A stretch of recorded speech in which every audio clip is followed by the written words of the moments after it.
This is Kevin Altieri, director of Batman the Animated Series. This is best friend of the show, Monica Cabina, artist and colorist on Batman the Adventures Continue. And this is the DCAU Review, Hosted by Cal and Liam, streaming at DCAUreview.com and on your favorite podcast app. Welcome, everybody, to a special bonus episode of the DCAU Review. I am Liam. With me, as he always is Cal. Cal, it's the 5th Saturday of August, at least at the original time of airing of this episode. And this is going to be kind of a new, maybe regular feature for these few months a year where we do have 5 Saturdays as we continue to run low on original DCAU episodes to review for some of our series.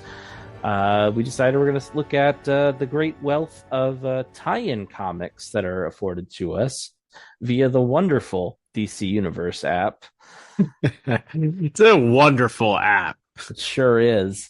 And we're kicking it off this week with one that actually does have a little tie-in to our month of Justice League Unlimited reviews that we just finished this month of August. And that is featuring a character who actually made their on-screen debut in that Justice League Unlimited episode. But as we talked about when we reviewed that episode, his actual original DCAU appearances came years earlier in the pages of Batman and Robin Adventures, and the issue we're talking about today, Batman Gotham Adventures number 6. Yeah, that's right. So correct me if I'm wrong. I think he appeared in the Batman and Robin Adventures also, not as Deadman, but Boston Brand did. So the introduction of the character did appear originally. It looks like in issue 15 of the Batman and Robin Adventures is where he made his official DCAU debut. And then this little story is kind of a follow-up to that in some ways, in that we know that the characters have obviously previously met. There were some interactions between Dick Grayson, because this issue takes place kind of around Haley's Circus, and there was a story involving Dick's return to Haley's Circus then, and then obviously that plays a big role in the issue here. But we're going to look at the issue of the story, which is titled Last Chance, which is, as you mentioned, is Batman Gotham Adventures issue number 6. So you can check that out, as we mentioned, on the wonderful DC Infinite app. It originally hit newsstands on November in November of 1998. At least that was the publishing date. I imagine it was probably at comic book shops a couple of months earlier than that. But that's the little date that gets dropped on the front of the issue there with our issue number. So excited to talk about that one, or this one, with you today, Liam. Yeah, absolutely. So before we get into our, we'll talk a little bit about the plot itself, and then we'll finish up with a little talk about the art and how we feel this lines up with the on-screen DCAU. Is this the true DCAU Deadman origin or not? We'll do a little chat about that at the end. But yes, we'll get to that in a moment.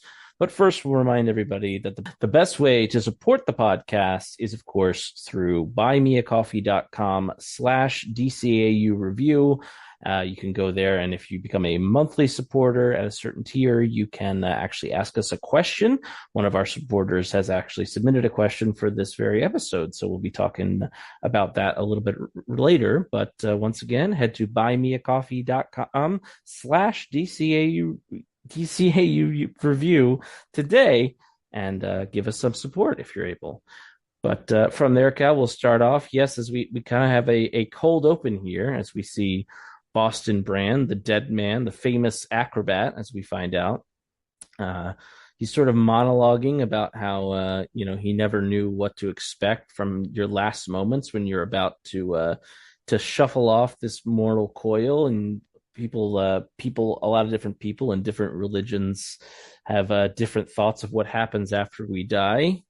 But Boston, to say the least, is having a little bit of a different experience, as he explains that he'll show us how his last moments turned out. And we then cut to, I guess, a little bit earlier that night as we see that Bruce, a somewhat injured Barbara Gordon, and Tim Drake are out front at the opening of Haley's Circus of Wonders in Gotham City, a special residency. And they're there, of course, to see the poster boy, not just Boston Brand, but returning for a special one night only engagement is the flying Dick Grayson himself. So Bruce, Tim, and Barbara are there to support him. And Barbara limps over to the trailer where they're getting ready, and Boston and Dick engage in a little bit of banter as Boston talks about how much he enjoys the sort of the spotlight and the public fame that comes with being this tremendous acrobat, and we see him and owner of Haley Circus now too. That's right. I think in the previous issue, the Mr. Haley turned out to be the bad guy. I believe that was the culmination of that issue. So we learned that from that the circus is now in Boston Brand's hands. That's right. So as he bids Dick and Barbara a fond farewell, Barbara chides Dick a little bit, pointing out that they're doing this stunt without the safety of a net. But Dick kind of blows her off, pointing out that that's just kind of part of the deal here. Nothing bad has ever happened to a Grayson. They've done a trick without the safety of a net. I mean, listen. Granted, the deceased flying Graysons were not superheroes. I get it, but you would think there could. Well, what happens next? A net wouldn't have stopped it anyway. So let's be honest.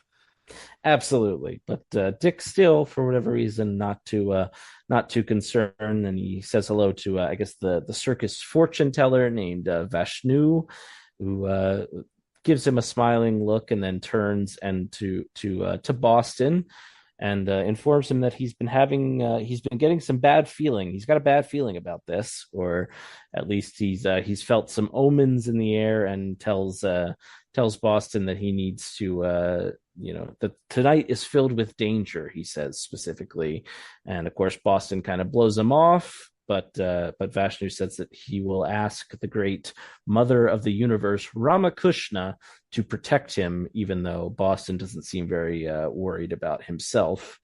And we see them climbing up to the top of the high rise to start their thing, as we see a mysterious man with a rifle and a hook for a hand hiding in the shadows. We see that Boston and Dick are performing their act to great fanfare, when as Boston is in mid-flight or mid-hang off the trapeze, we see a flash from the muzzle of the rifle going off, and down goes Boston.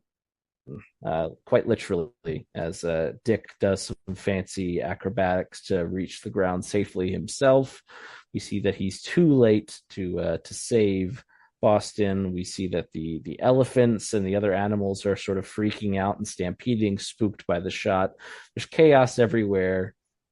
And just as Bruce and Tim are discussing if they need to spring into action outside of costume, we're sort of on the panel next to where they're deciding that, we see a ghostly version of Boston Brand. The actual Deadman has arrived in this here comic here, as this ghostly version is immediately aware that it was this hook-handed man who must have shot him, but that he's not really quite sure what's going on as he has taken this ghostly form. No one can see or hear him, as he kind of stands around watching Tim and Bruce spring into action to save the day. That's right. Yeah. And as we see, he's sort of taking everything in on what's going on. He's watching, as you mentioned, Tim and Bruce and the rest of the crowd sort of disperse and try and get the raging elephants under control, when who should appear over his shoulder but Vashnu, the individual that warned him that this was not the right time for him to go up and try this trick. And Vashnu can see him. He's talking to him. And so he starts asking Vashnu some questions, how he could fall and not be hurt. Vashnu doesn't beat around the bush. Tells him immediately he's dead. Got shot with a bullet through the heart, and he ain't coming back. So Deadman is confused, not quite ready to accept the truth of his fate, questioning if that's true, then how could Vishnu be seeing him? He purports that perhaps he's not actually Vishnu, but images or a memory that he's experiencing, and that the Ramakrishna is speaking through this image in order to better relate to Boston Brand as the face of the universe. At this point, the Ramakrishna mentions that the scales are now unbalanced, which, if it sounds familiar, you may have heard that term before. So we see that because it was not Boston Brand's time to go, the scales of what I believe are karma are no longer balanced. So we need, in order to rebalance them, it's going to be up to Boston, because he needs to find his killer in order for things to be balanced. So this, whether it's Ramakrishna or Vishnu himself mentions that the dead man will be given one final chance. And as we see that, we see Dick in real life, despite his attempts to save Boston's life, pronounces him dead right there as Boston is no longer moving. So, Deadman continues his conversation with the Ramakrishna and asking him specifically asking her what does he have to do, and she says it's up to him. It's up to him to balance the scales. And at that point, we get the information about what his power source or his power set is at this point. She mentions that he has the power to walk among humanity until he's found the one that killed him. And then once he finds him, he may do whatever it is that he wishes. And we see here the dead man is seeking justice at this point. He doesn't want him dead. He wants him to spend the rest of his life in a cage, he says. So at this point, the Ramakrishna walks away. Dead man says he's ready to go back. But the Ramakrishna just no longer responds and seems to fade into the black as Deadman awakens at that point. His conscience is back, but he looks like it's hours later as he's outside of the circus tent. He sees Batman and Robin gathered around speaking to Detective Montoya, and we get a little bit of eavesdropping. He notices that he thinks that he's back. Like, he thinks that at this point that he's been sent back to Earth, that he's alive, but he very quickly realizes that no one can hear him.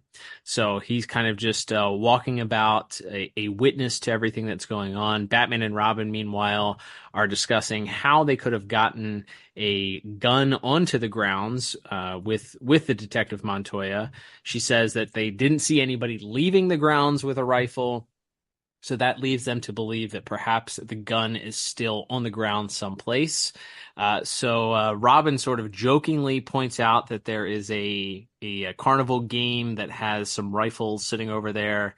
And as he points over and gestures it, Batman actually notices that one of the guns actually looks different than the others. He notices that it does not quite blend in. One of these things is not like the other, I guess is what you could say. It doesn't quite blend in with the other guns. It's less scuffed. The metal is newer, so this leads Batman to decide that he's going to investigate perhaps how the gun's origins. And at this point, Dick uncovers that the gun was snuck onto the grounds through a guitar case. So at this point, we cut to the Bernardo Agro gunsmith, and we see Batman break in, and the guy immediately, this gentleman with a mustache and glasses, pulls the gun on Batman. But Robin kicks it out of his hand quickly, and the gun lands in Nightwing's hand. So Batman, Robin, and Nightwing are all here to interrogate this guy. Meanwhile, the watchful eye of the dead man is there as he continues to monologue and be frustrated. He's trying to figure out how he can communicate the murderer, since he knows exactly who it was, and feels that Batman may be wasting time with this wild goose chase.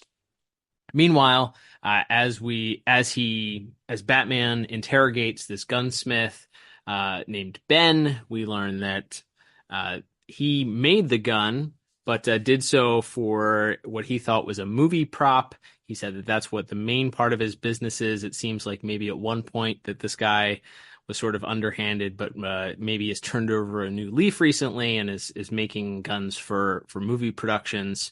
He said in this case, he doesn't have the name of the person who ordered the gun, that it was an anonymous request sent with a movie title, and that he was requested, however, to send it to an address, and he does have that address. Meanwhile, Deadman continues to be frustrated, shouting at Batman, who is unable to hear him, that it was the hook, the hook, the hook. There's a funny scene where Robin is just twirling a revolver around, and Batman has to yell at him to put the gun down. But at this point, we learn that the gun was sent to the Mammoth Studios, one of Rupert Thorne's production companies, which is interesting. Didn't know Rupert Thorne was in the movie business, but sure, maybe that's how he got some of his money, other than his organized crime that he runs in Gotham. So he's before he can even give him the address to the old warehouse in Cabbagetown, Batman disappears, and we cut to the studios, where we see an interesting couple of items in the studio. We see what looks like an exoskeleton, perhaps of a giant ape-like creature. We see a giant umbrella, some airplanes. So maybe Rupert Thorne was working on a production of King Kong at one point, it looks like, by some of our visuals here. But we see that this is a meeting between three individuals. And they're having a meeting here, and there's a gentleman that is clearly not. He identifies himself as non-American, and mentions that it's a rare to find Americans with discipline. And he's very pleased. He's very pleased with the fact that this organization that he's a part of is growing strong here in the western part of the world. And he asks the three individuals that are standing there, including our gentleman with the hook, if he's ready to be joined in. And the gentleman with the hook announces he's ready to join. Deadman is there and is attempting to, again, scream loudly, get the attention. And it appears, albeit for a second, that perhaps this sensei, this gentleman who is complimenting these Westerners on their discipline, that he may have noticed that Deadman is there. Could it be? But perhaps not, as he sends these three gentlemen that are looking to join, whatever this that they're looking to join, out into the warehouse. And who should be there? Of course, it's the Dark Knight, Robin, and Nightwing. That's right. We get they descend on the three goons, and one of them actually gets the drop. The Hook himself gets the drop on Batman as he's dealing with one of the other thugs, and Deadman, in a sort of a desperate act, sort of dives toward Batman, trying to, as if he would push him out of the way, which is where we get the reveal of the Deadman powers finally, which is that he has the ability to possess other living humans, and so he does so to Batman here. And as he sort of is getting used to the idea, he realizes that he now has a voice to speak that other people can hear for the first time since his untimely demise, and he alerts Nightwing and Robin that the real killer of Deadman, or Boston Brand, is none other than this Hook character. And as Batman, still being possessed by Deadman, is running towards him, the sensei informs the Hook that he's no longer invited to the club. And that he now has a choice, which is to either end things himself or be ended by the sensei's hand. And so the Hook decides that he is going to pick the former, and begins to run up the stairway to try to lead Batman away so that the sensei may escape. And while still possessing Batman, Boston sort of cries out to the Hook, demanding that he explain why Boston Brand had to die. And here's where we get the reveal that the Hook was trying to join the fabled League of Assassins, and that his target was his initiation was to take out a target in front of a giant crowd without gaining any attention to himself. A clean getaway. And he almost got away with it too, if it wasn't for those meddling kids and the dog. I mean, if it wasn't for the fact that he left the rifle and the rifle maker alive. So he said that it could have been Boston, or it could have been Grayson. He didn't really care, as long as he was whoever the easier target would have been, as long as he was able to make this shot and initiate himself. He mentions that he's been a small time crook, working for Rupert Thorne for years. And until of course Batman took him down for good. And he hasn't really been much of anything in Gotham in his life, but members of the League, they get treated like kings in the Gotham and perhaps worldwide underworld. And he points out they get treated well, unless of course they've screwed up, and then they don't get to live at all. And he begins to attempt to off himself as punishment for failing the sensei. But that's when Boston Brand makes good on what he said he wanted earlier in the issue. He jumps out of Batman and possesses the hook himself, and somersaults down the Chekhov's giant ape skeleton from earlier in the issue. Somersaults all the way to the ground, as Nightwing points out that the only person he'd ever seen do that was Boston Brand himself. And while still possessing the hook, Deadman makes the hook confess to the crime and demands to be locked up for the rest of his life, which Nightwing assures them that he'll make sure that personally, as Robin and Batman point out that whoever that sensei character was, they'll catch up to them as well. So then we get like a little epilogue here as Deadman points out that sort of right at that moment, we see as soon as the confession was made and his killer had been captured, we see Deadman torn from the body and sort of ascend up into the sky. He says that he assumes this must be enough balance for Ramakrishna, and he's being pulled up and pulled apart. He says he was finally doing the big fade, and at the end, it didn't really seem like any of it was all that important. And so he's left to sort of wonder his last thoughts, at least in this moment. Did all of that actually happen? Did he actually solve his murder? Or was this just the last hopeful dream in the mind of a dying man? He says he'll never know, as we fade to black. So, wow, kind of a downer ending, honestly. Yeah, I would agree. So, we can talk a little bit about our thoughts here. I mean, I really enjoy this issue. This is definitely one I read a lot back in the day when we were collecting these issues as they came out monthly. I always loved anything that involved Dick going back to the circus. I think that's always a lot of fun. I definitely don't think I knew anything about Deadman as a character before this issue. I mean, like I'd seen the character probably in ads in other DC comics or whatever, and obviously the Batman and Robin Adventures issue we mentioned, but I didn't know he was like a ghost man who could possess people before this. So it's as far as like an origin for Deadman in the DCAU, I love it, but then it does kind of this version seems to end with like he catches his killer and he's done, or so we think. Right. So we'll talk about the canonicity a little later, but as far as like a single standalone issue, it kind of does close itself off.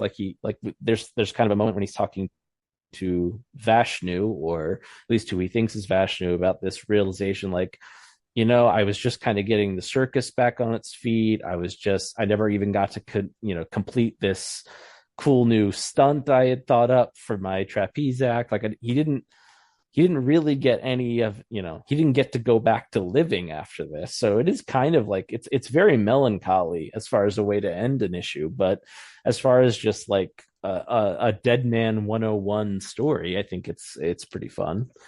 Yeah, I agree. Yeah, I think it is.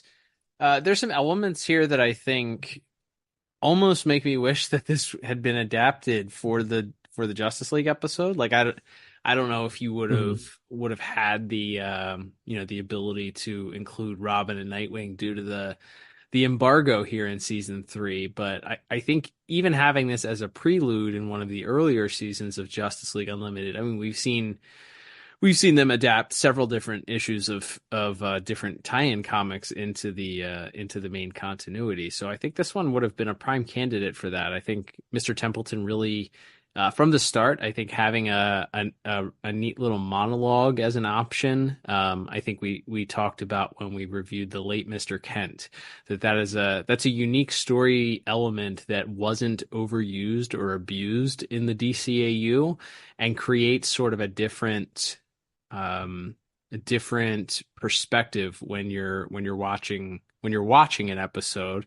And it is kind of standard, I feel like, for a comic book issue. It's a little bit more common because of the way that, obviously you get visuals and you have the word boxes and all of that are afforded more of a narration style from time to time. But I think it would have been interesting to see Mr. Templeton's story adapted, because this does have an interesting little bit of, I mean, there's no intrigue to it as to whether or not, who done it. But obviously the tension and the intrigue comes from, is Deadman going to figure out what his power set is, and or is Batman going to, uncover who the murderer is, or are either of them going to be successful before it's too late? So, and there are a couple of great, like almost got-ems, like misses here, where, it looks like for a moment Batman might be killed, then looks for a moment like, he's going to miss out on the chance of getting justice for this guy. And, ultimately he's got the justice at the end, but then you do have kind of this dark finish at the end where it's all for naught, it feels like, which kind of goes back to that idea at the beginning, ties back in well with that monologue that Deadman has at the beginning, where he says, some folks say it's nothing at all,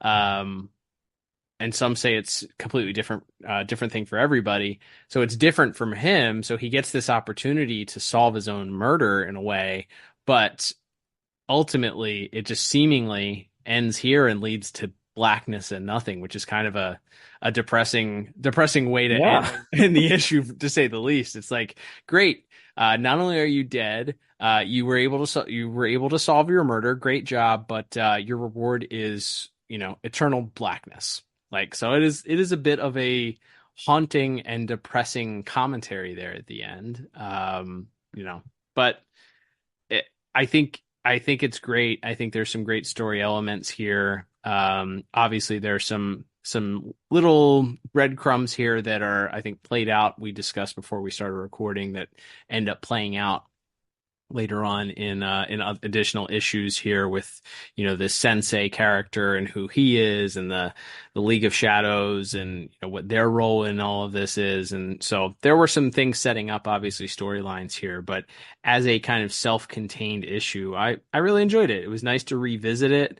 As you mentioned, I think I read this one a ton. I kind of remembered a lot of the story beats here, but it was a nice little reunion with this little story here, and kind of seeing Batman and Robin and Nightwing work on a story together. Like, nothing against Barb, she is sidelined for the issue due to I think the previous issue she gets hurt in the Mr. Freeze issue we talked about. But yeah, it's nice to see the three of them working together and having some fun, and Batman still getting to be Batman and do detective work. All the while, Deadman is doing his best to try and get the message across as to who the murderer is. So yeah, there's some tension that's built there too. So yeah, I really enjoyed it. It was a nice time to revisit this one. Yeah, absolutely. I thought it was fun. Like I said, it is interesting because, to judge it purely as just this standalone issue, it does have this sort of melancholy tone, because yes, like the fleeting memories are of him dispensing justice are kind of his only solace, as we don't really know what becomes of the circus or any of that, any of the other people that he's left behind. So it is kind of a dark way to end it. And but I do definitely like the Batman Robin Nightwing team up. We don't really get that in the new Batman Adventures on screen. There's very few episodes where, you know, everybody's in action at any point. As you mentioned, Barb's kind of out of commission, but even she gets involved a little bit during the circus sequence at the start of the issue. So that's also one of the hallmarks, I think, of these Gotham Adventures issues, is that there's a lot of stories where all four of them are in it and active in it. So I always appreciated that as somebody who, you know, always felt like we could have used more Nightwing, more Robin, more Batgirl in our shows. I always appreciated that as a youngster. So yeah, I like the story, and like I said, we'll save the is it canon? Do we think it's canon? Talk for the end. We will just briefly touch on the art for the issue here, which if we did not mention at the top, the issue was written by Ty Templeton, and also did the cover for the issue. The interior art with pencils by Rick Burchett, inks by Terry Beatty, colors by Lee Lowridge, and the lettering by Tim Harkins. Yeah, this is a lot of fun. It's fun because, as we mentioned, it's really just in the last few pages that we start doing the Deadman possession thing. Mm-hmm. So, but I always remember that being like one of the coolest parts, just like this weird kind of crackling red energy around Batman as he's chasing down the Hook, and they actually do some cool tricks with the lettering when he's possessing someone as well, to indicate that it's him speaking through the person, which I think is really neat, a really neat touch as well.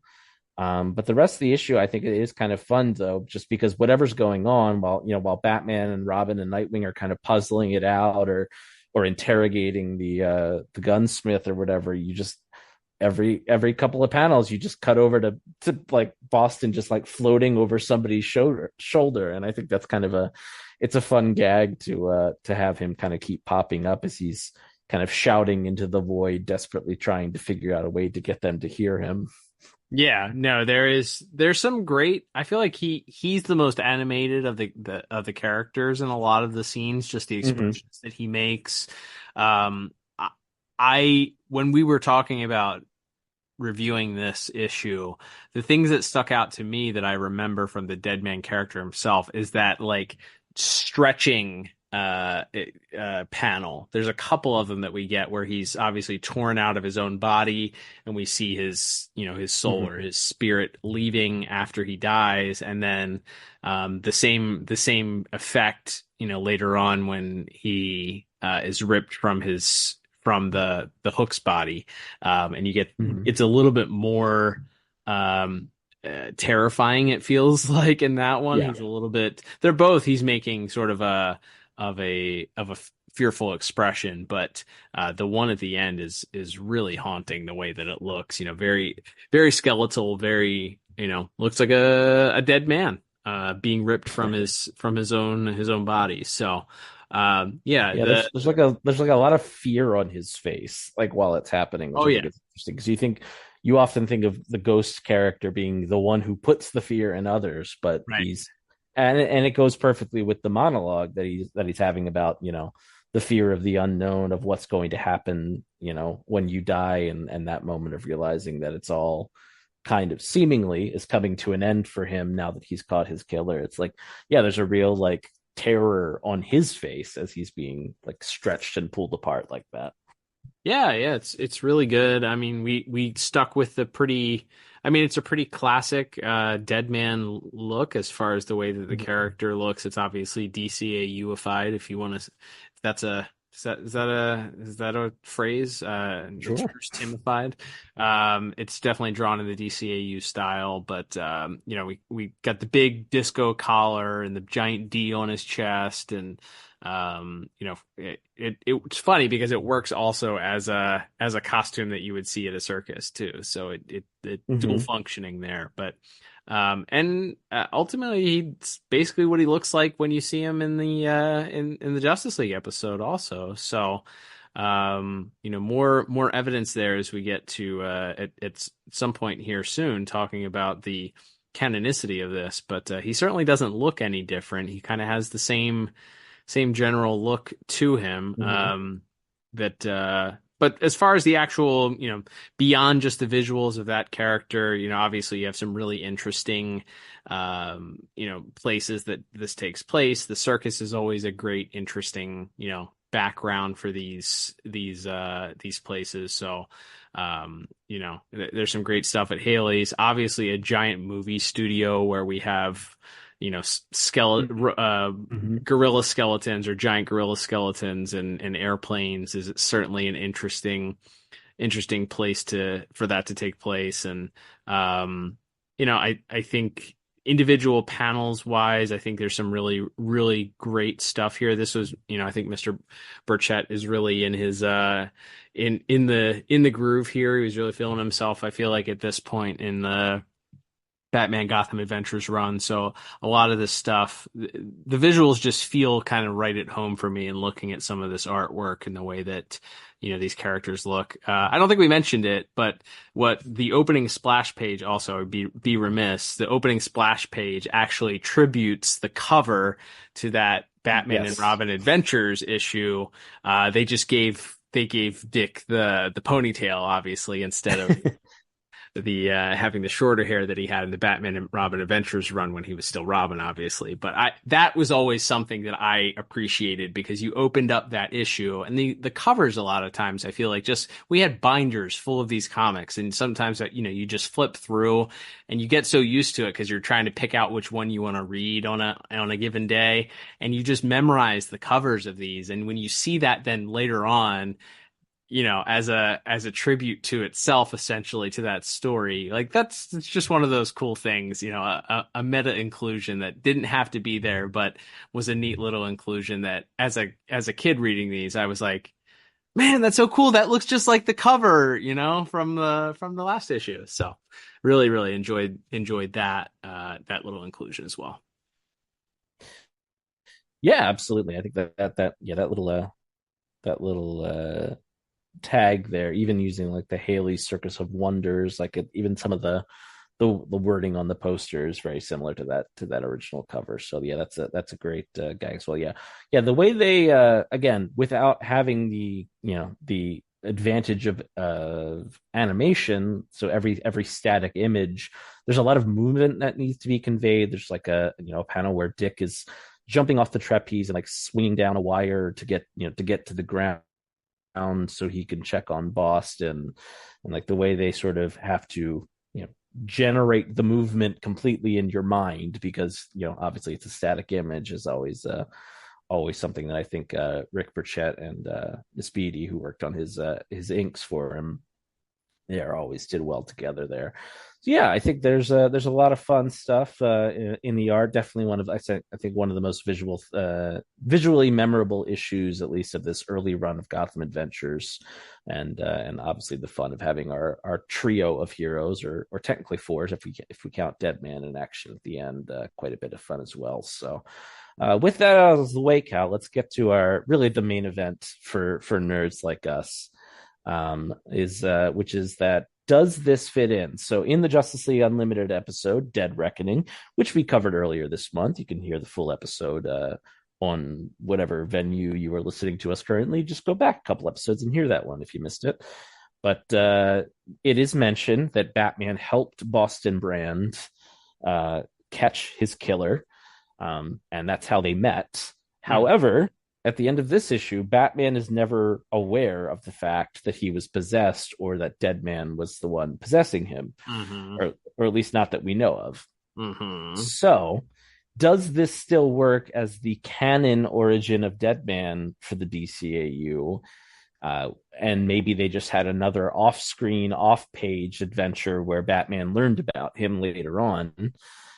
Or do we have to assume maybe the DCAU on-screen version of Deadman had at least a slightly tweaked origin, where Batman was more directly made aware of his ghostly powers and what his whole deal was? Yeah, I think that's the kind of the $64,000 question here, is determining, if we look at the comics, if we're in our nerd brains here, if you look at a certain comic issue of the DCAU, is like, does it directly contradict something that we see on the screen, right? Where there's some things in these different series that were DCAU spinoffs that it's very obvious. You have things like Superman appearing in the Batman Adventures issue number 25. Yeah, Right. you have issues of Justice League and Justice League Unlimited where guest stars would appear only to appear, or villains appear and then appear later on in the cartoon looking completely different, having a completely different origin, like Kronos. So you do have some things there that you can point to and go, yeah, unfortunately this one doesn't make a whole lot of sense. If I were to say, you could probably do some fancy footwork and try and finagle it in there, but doesn't make a whole lot of sense at the end of the day when Lex Luthor has a giant head of red hair and a red beard in the Batman Adventures comic. I love that issue, by the way. That is, it's great. Not to throw the baby out with the bathwater, so to speak, but as far as does this make sense to fit into this version of this universe and say it's quote unquote canon? I think there are some issues that you can point to specifically and say, nope, this one doesn't fit. This one, however, I think there's very minimal things that would directly contradict DCAU TV. I think one of the questions that I had is, we learn about the League of Assassins here are mentioned in this issue.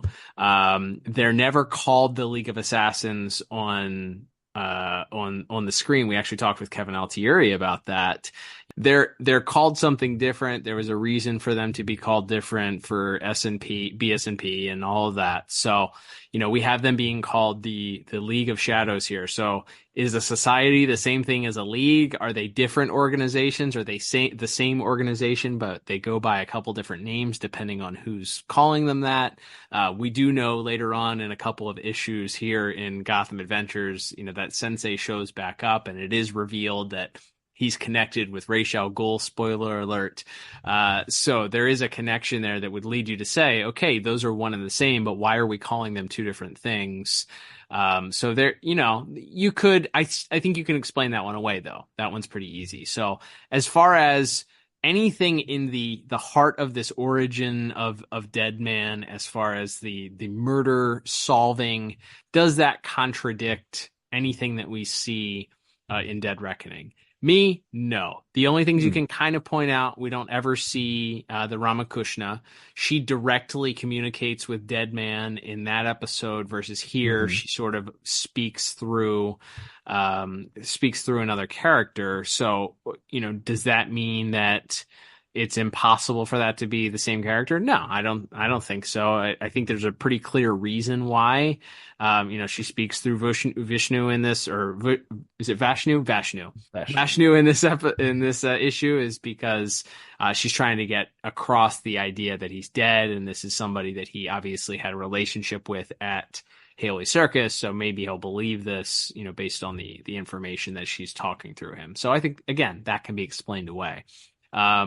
I think the only thing that kind of leaves in question here, and I think this is a good segue. We can kind of read our question of the week from our supporter from buymeacoffee.com/DCAU review, is the ending of this issue where, as you mentioned, Batman, at no point that we see in this issue does Batman have the realization that he or the Hook guy were possessed.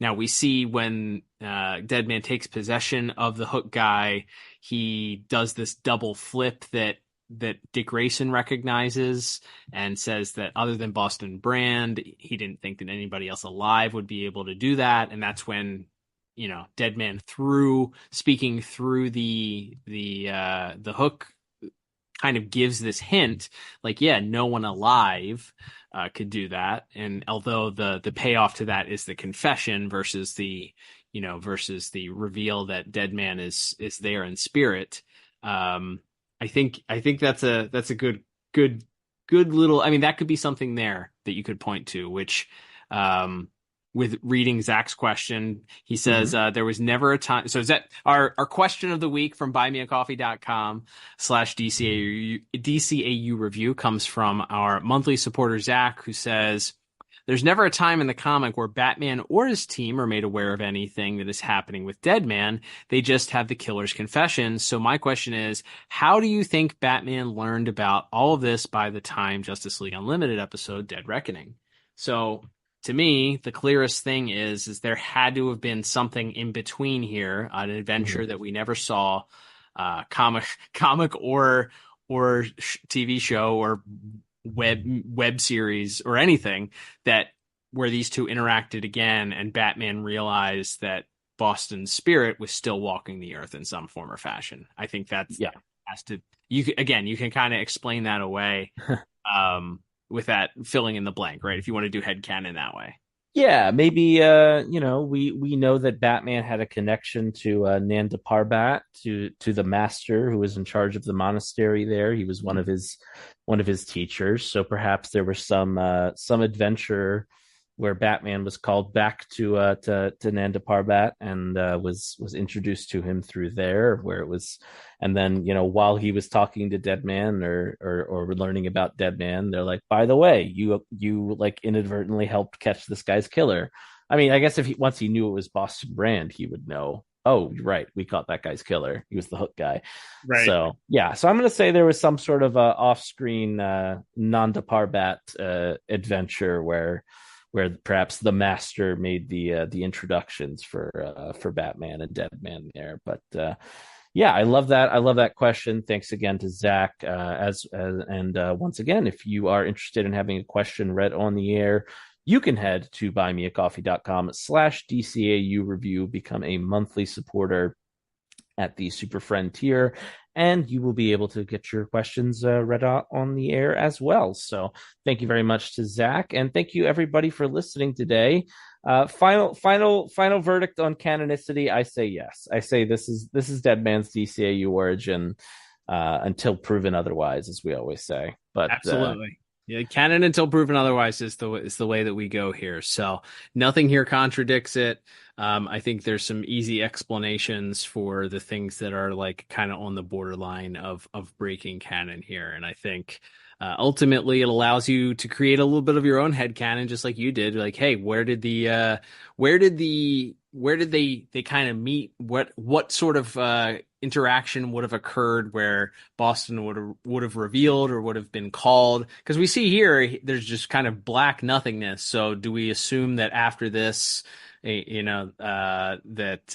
was revealed to him that, hey, yeah, you're in darkness now, but actually it's just nighttime. You're still on Earth. So wake up, you still got more work to do. The scales are still not balanced. So there's probably some kind of reveal that happens after that. I'd love to hear our listeners' thoughts on that. Maybe interact with us this week and send us your hypothesis of what happened between this issue and what we see in Dead Reckoning, where Batman was aware and knew who Boston Brand was enough to recognize him when he shows up in that episode. Absolutely. Thank you, everybody, for listening this week. And as Cal mentioned, we would love to hear from you, your thoughts on how this issue fits in. What's the in-between of this and Dead Reckoning to explain how Batman and Deadman know each other. You can let us know. Hit us up on the social medias. You can find us at DCAU Review on everything. Our most active platforms certainly are Instagram and Twitter/X. But you can also hit us up on some of those minor league sort of social media places like Threads or Blue Sky. We're trying to be a little bit more active on those, as well as even Facebook. Technically, though, if you're trying to get a prompt response from us, then definitely Instagram or Twitter would be your best bets. We definitely want to hear from you. Following us and interacting with us on those sites is a great free way to support us. Another great free way to support us is, of course, just make sure you're subscribed to us on whichever podcast platform you prefer, whether that's Apple or Spotify or anything in between.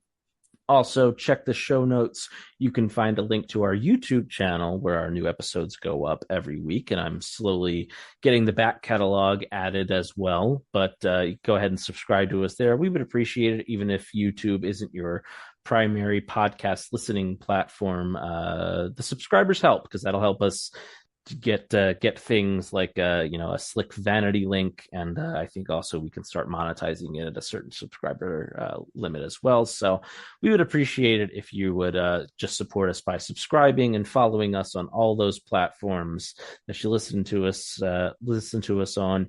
Also, comment or leave a review depending on which service you're on. If you leave us a 5-star review on Apple Podcasts, we'll even read it out on the show. So that's another way you can interact with us there. And as far as more monetary ways you can support us, as already mentioned a few times, buymeacoffee.com/DCAU review. There's a bunch of different options. There's a one-time donation button, and there's also a few different tiers for monthly support. And another monetary way to support us, you can check the show notes. We will have a link to our store where you can pick yourself up a t-shirt or a mug or a hat or a sticker or something. However you choose to support us, we appreciate you for doing so, and we hope you'll continue when we come back next week with for the first time in a little bit. It's episode 370, a nice round number, and so we decided to mark that occasion. We're going to bring back the character spotlight, and let's talk a little bit about who we'll be talking about next week. That's right, Liam. And I think that we should prepare ourselves for inviting royalty to next week's episode, because we're going to honor and look back at the King of the Sea. That's right, Aquaman himself. We're going to talk a little bit about all of his appearances across the DCAU, starting, of course, with his humble origins, clean-shaven look, svelte, more Super Friends-esque looking first appearance in Superman, and then all the way up through his more 90s-esque looking, bare-chested, hook-handed beard and mullet from the late 90s into the early 2000s look in Justice League Unlimited. So we're going to talk a little bit about that. We'll talk about his appearances in some of those tie-in comics. We'll talk about what happened to him maybe after Justice League Unlimited, what may or may not have happened to him, I guess. And then we'll also look at some of those, of course, lovely collectibles of Aquaman 2 that are out there that you might want to scratch that itch once we're done looking to really stock up on your Aquaman action figure collection here, including a couple of them that are pretty rare and expensive these days. So looking forward to chatting about the King of the Seas, Aquaman, with our DCAU Character Spotlight for episode 370 next week. Absolutely can't wait. Going to be a lot of fun. But until then, I'm Liam. And I'm Cal. And we'll talk to you on the next episode of the DCAU Review. Adios.